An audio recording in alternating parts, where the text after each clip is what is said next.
Persiraja Banda Aceh menang 3-0 atas PS Bangka dalam laga lanjutan Indonesia Soccer Championship ISC Seri B di Stadion Hadi Murtala, Banda Aceh.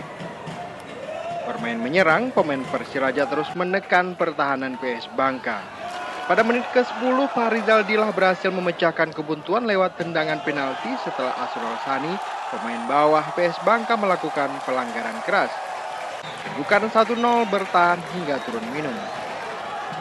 Tim Laskar Lencong kembali menambah gol pada menit ke-49. Tendangan sudut Fani Aulia disambut dengan sundulan ke gawang oleh Septi Heriansyah. Persiraja kembali menambah golnya pada menit 58. Tendangan bebas Fani Aulia dari sudut kanan mampu dimanfaatkan dengan sempurna Vivi Asrijal. Skor 3-0 bertahan hingga akhir pertandingan. Dari Banda Aceh, Mulyadi melaporkan untuk Aceh Video.